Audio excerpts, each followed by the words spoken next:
Hello everybody, I'm Craig Weaver. And I'm Brant Jones. And this is Down and Dirty.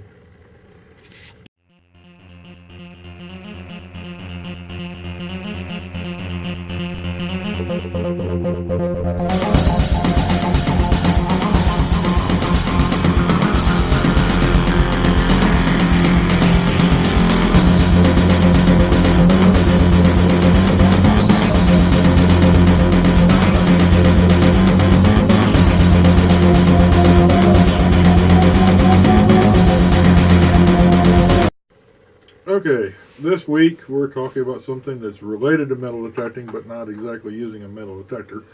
We're talking about artifact hunting. So, and if I'm not mistaken, Brent, you've told me that's how you started off. Yeah, I started off, as a kid, artifact hunting. I mean, we didn't have a whole lot of money, and we'd go out in the fields, and that's how we would pass our time.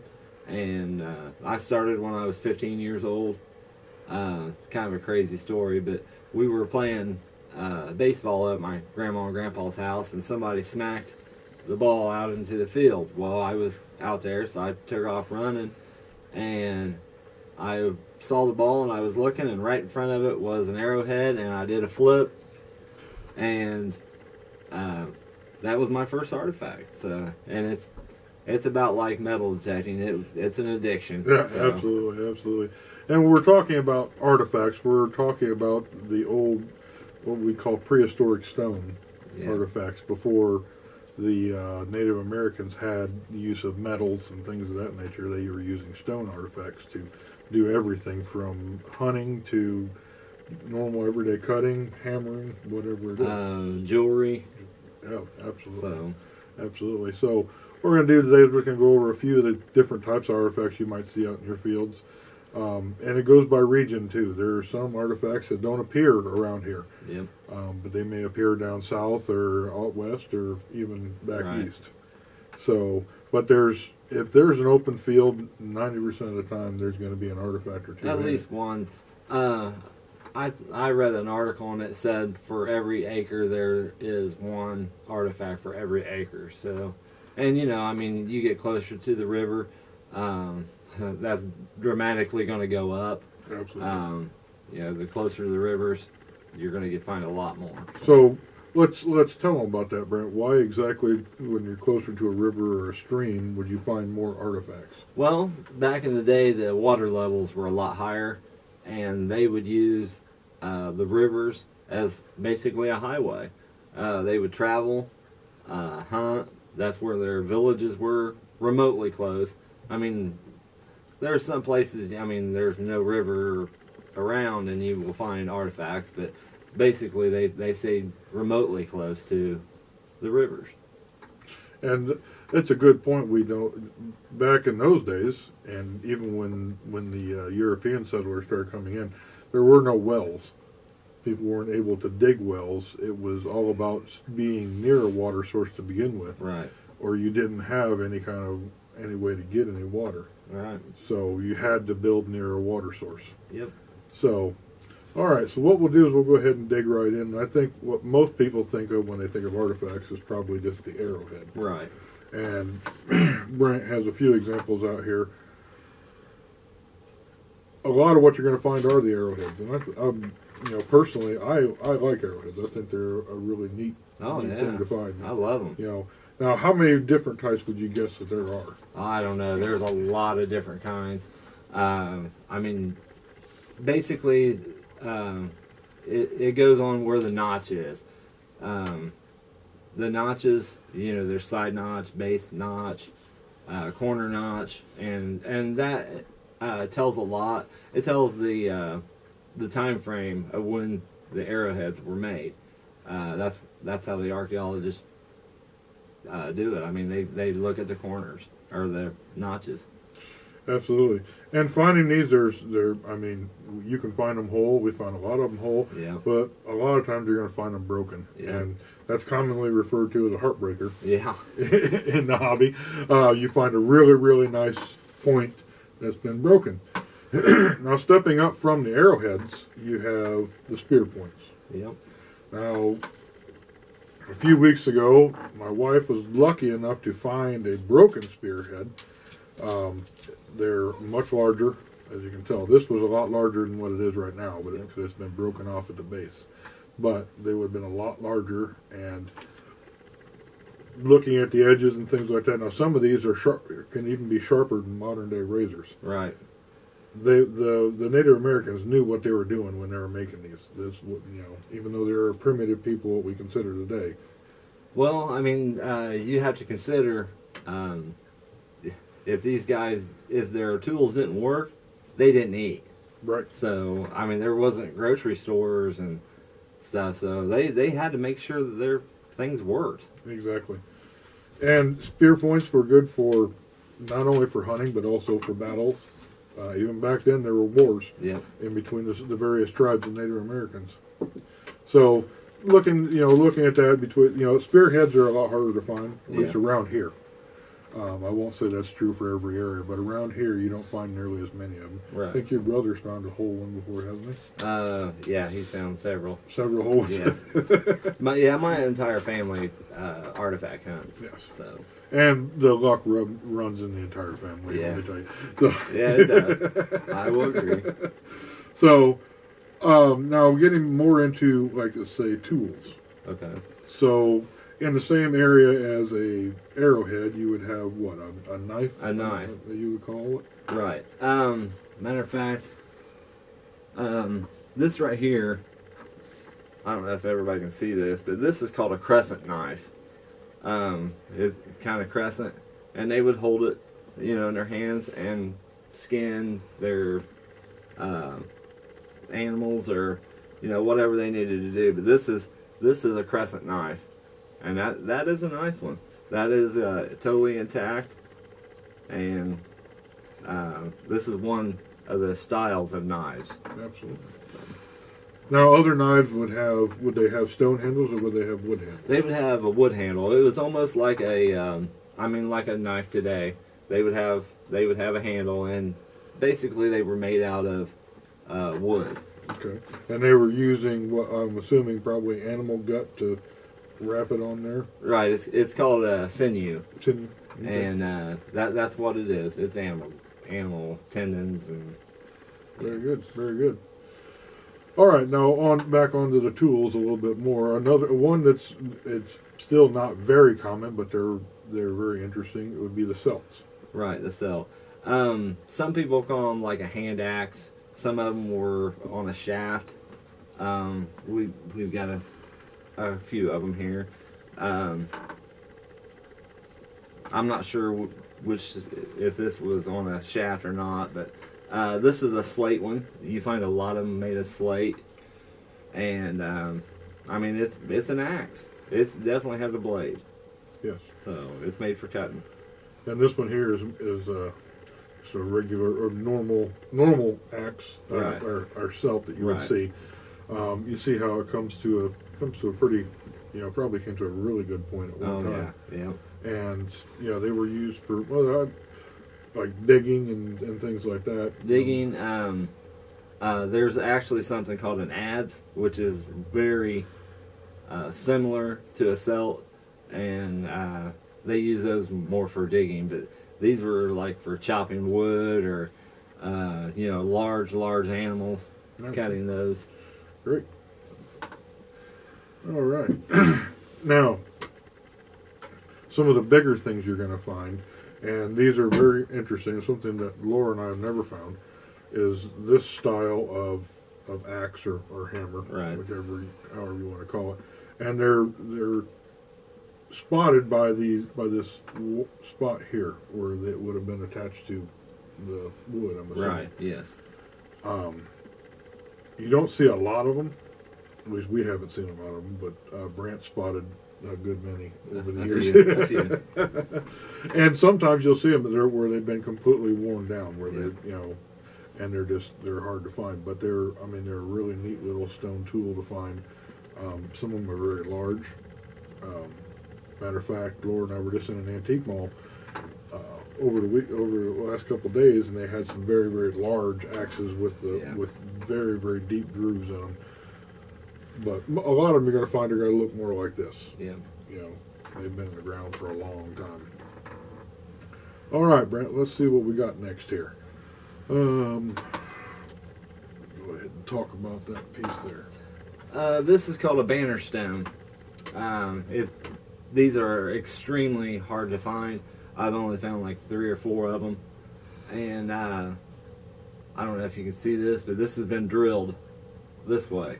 And this isn't half. This is not whole, because these holes would fill up with water, and in the wintertime pop them. I mean, they get broken. But what this is this was part of the spear thrower. You know, when we say arrowheads, most of the arrowheads are actually a small spear, and this would have been on a stick and thrown like that. This was for weight and to make the small spears go a lot faster, so they would be more deadly. So, but those are very, very hard to find. And abandoned banner stones such as that would have been whole. They're very, very valuable. Very valuable as well. Something you just don't find them whole very often. Yeah, I've never found an entire intact one.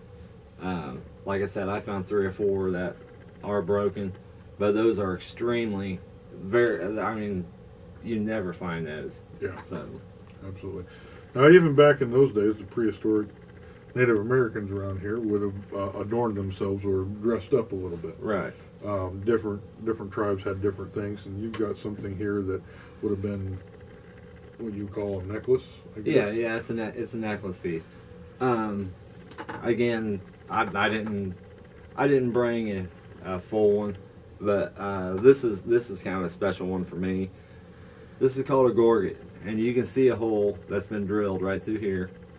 It would have been, you know, approximately that long. There would have been another hole on the other side, and they would run them through. Some people say they was like this, some sideways, but this one, if you are lucky enough to find these, look around the outside of them, because this one right here, all around the outside, has little marks, and they were counting something.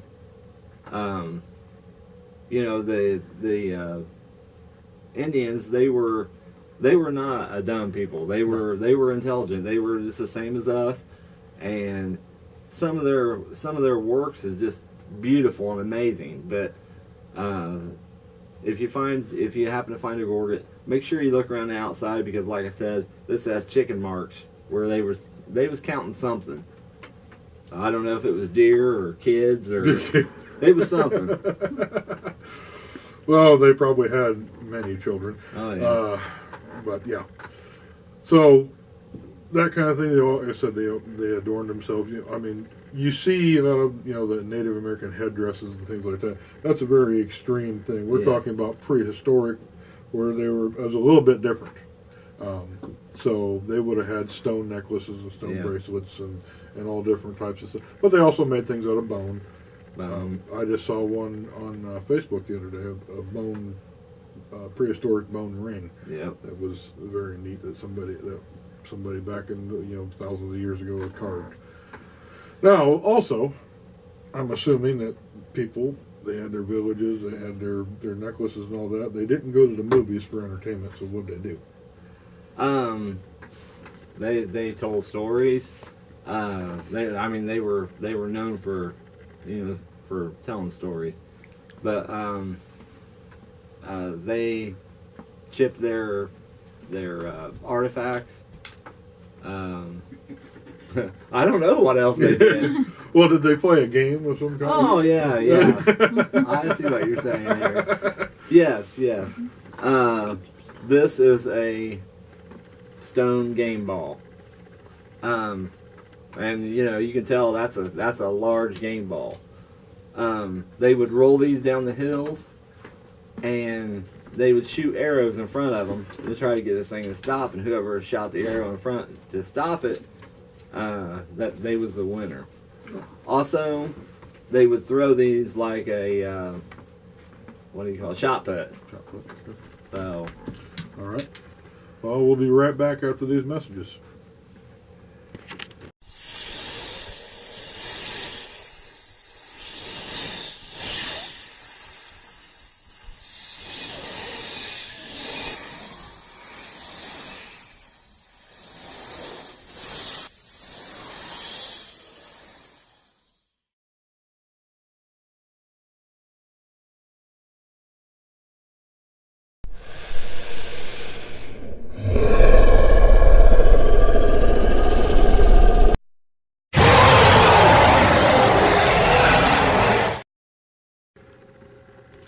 Okay, so what we were talking about, Indian artifacts, Native American artifacts, however you want to say it. A lot of sensitive people out there, unfortunately.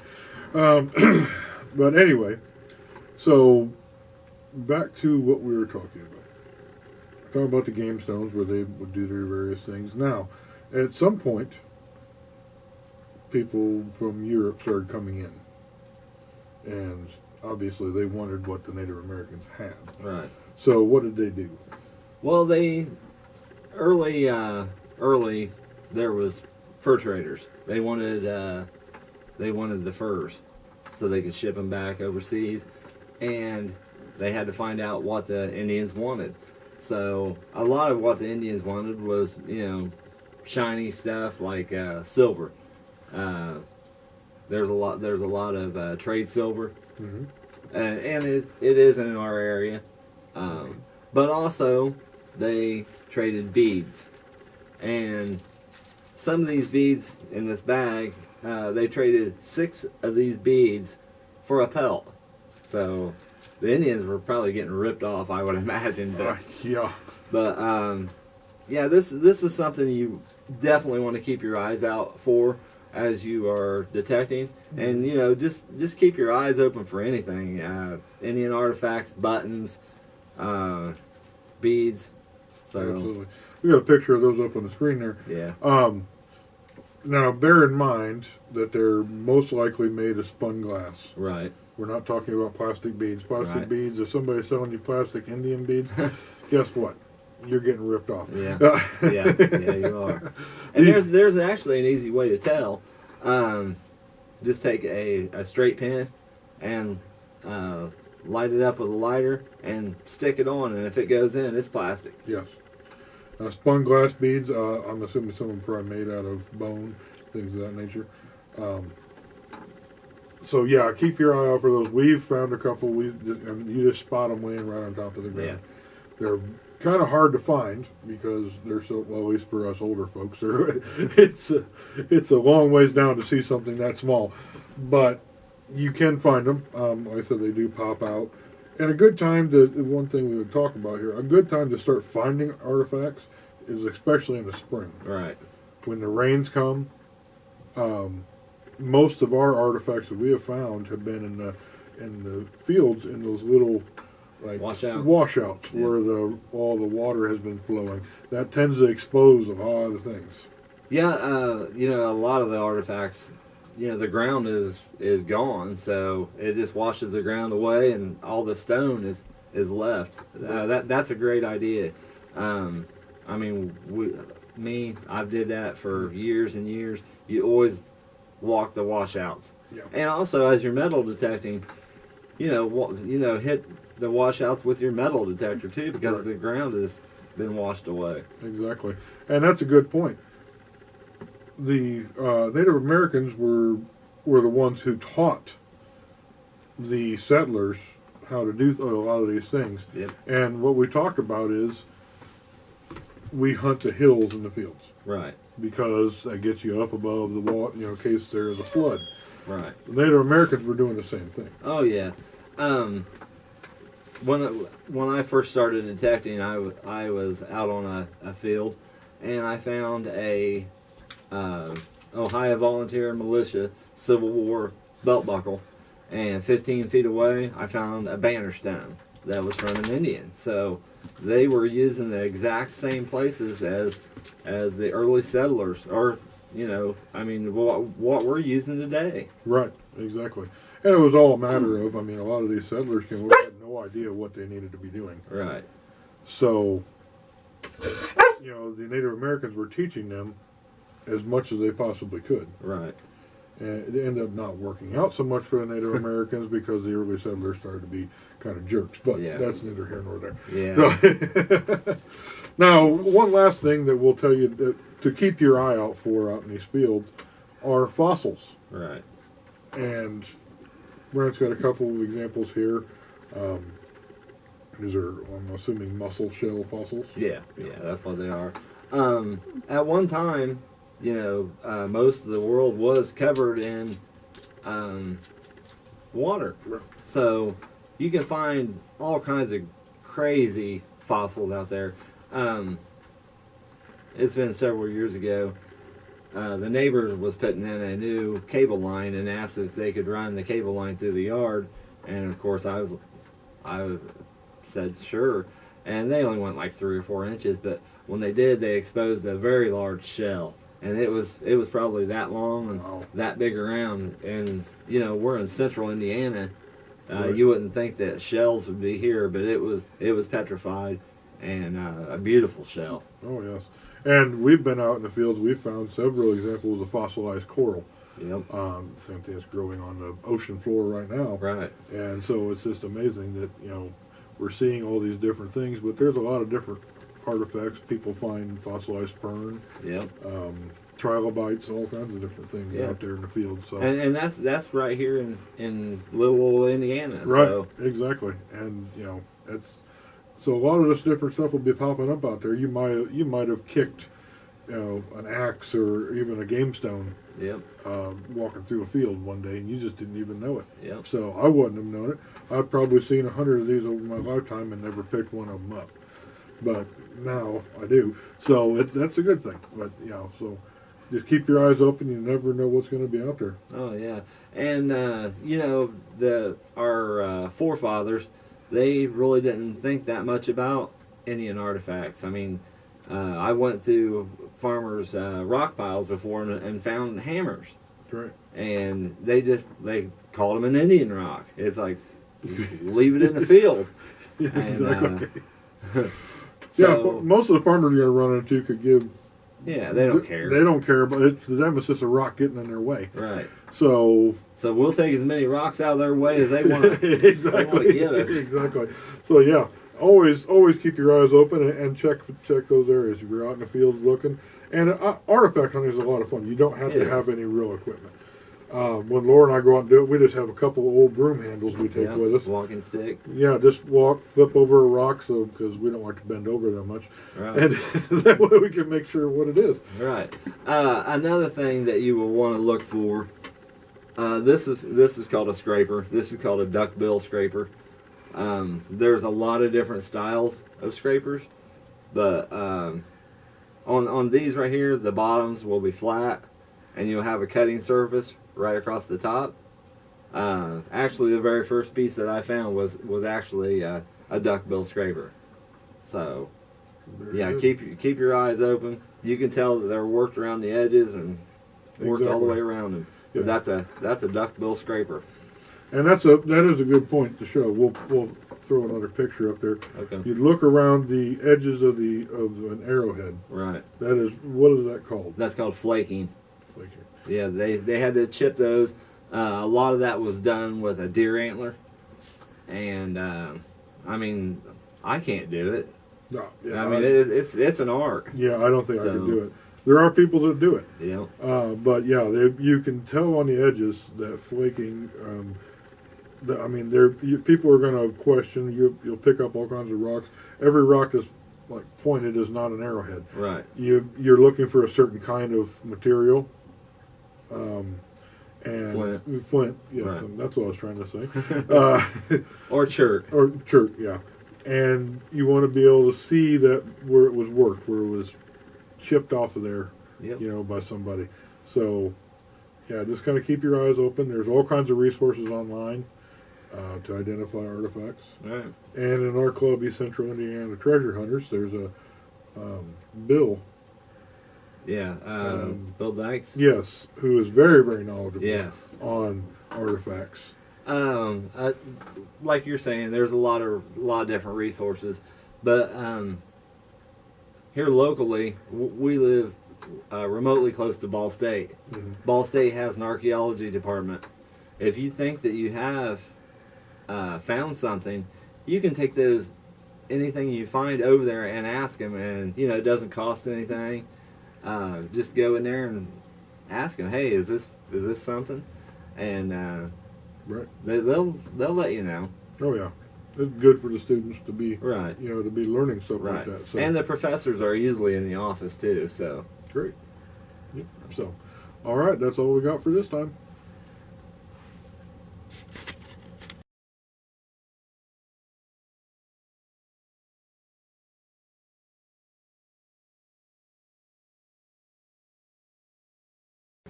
All right, now it's time for Coin Corner, and Brant's got a big treat for us today, especially large, I would say.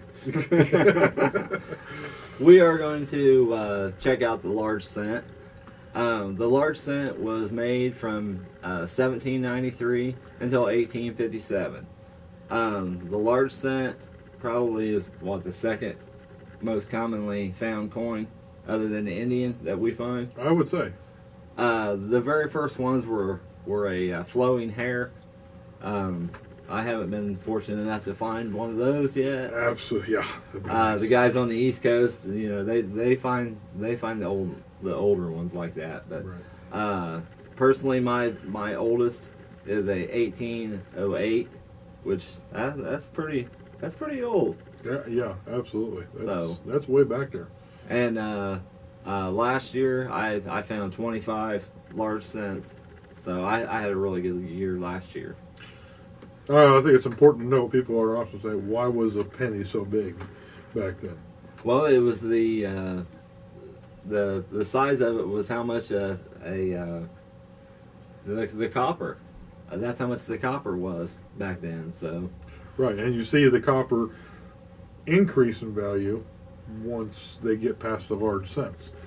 By 1858, they were we're talking about the Flying the Eagles. Flying Eagles. So it went down in size because Right. the price of copper went up. Right.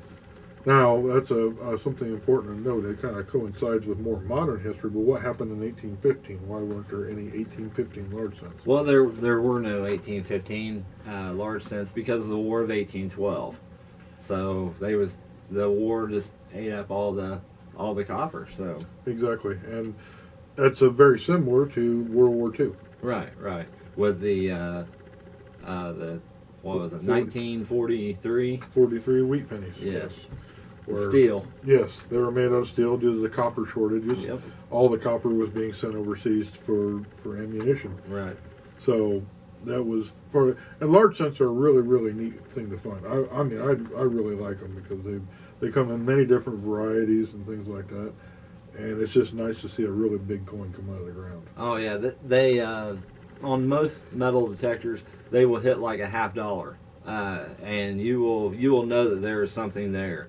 I found them as deep as 11, 12 inches deep before, and you know that there's something good in there. Oh yeah, they're very. Just large. Some of them are even thicker. Yeah, the older ones are actually a little bit bigger in diameter also. Yes. So, and like I said, back in those days, it all went by the value of Right. of what was there. Just the same as with silver Yeah. and with gold. If you had a $5 gold coin, that was $5 worth of gold. Right. It had nothing to do with the monetary system we have now. Right. All right, that's all for this time.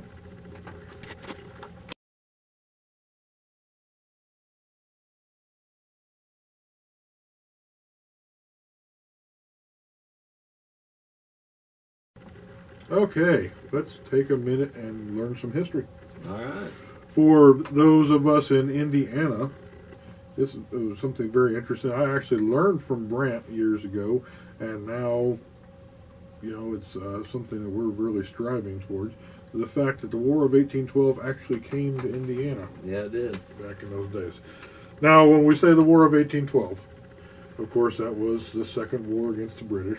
They were still kind of ticked at us for the whole revolution thing. I don't know why. But we were back in war against the British. Now, the U.S. soldiers are what came through Indiana, and they weren't coming through Indiana after the British.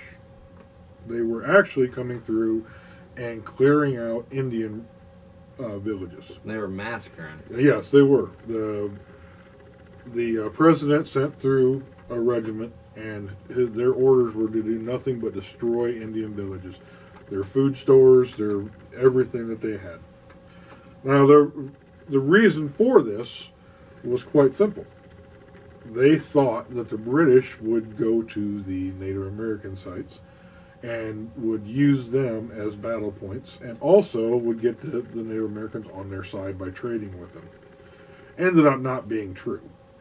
But at the same time, that was the thought, the conventional thought back then. So the large battle here in Indiana was the Battle of Mississinawa. Right. Massive battle against the Native Americans. A lot of lives lost. But it's not to say that the Native Americans didn't put up a good fight. Right. Because they were a lot better at combat in those situations than the U.S. soldiers were. Now, locally, there was a camp here locally of 1812 soldiers. And there was a lot of loss there, too. And just from them camping. It was the middle of winter. I think it was December the 17th when they Yes. came through here. Horrible, horrible conditions. They were still poorly outfitted. You were talking about 1812. They were just very, very poorly outfitted. They didn't have all the modern day stuff they had now. So you would have people losing limbs or just outright dying from the massive cold, things like that. They were traveling through water. They weren't medically knowledgeable enough to know that hypothermia is a real issue.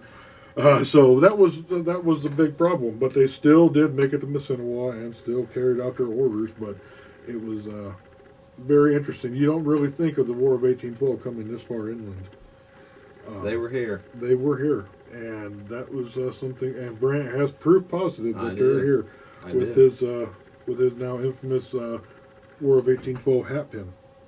So, and that's garnered a lot of interest here lately. Yes, it has. So, a lot of people's messaged me on Messenger and called, and yeah, there's a lot of interest in it. Absolutely, it's Indiana and U.S. history. Exactly. Stuff from the War of 1812 is very rare. Yeah. Period. I mean, you just don't see as much. You don't even see as much of it come out. We find a lot more Civil War stuff than we would the War of 1812. Yep. That's because the United States was a lot smaller back then. Yeah.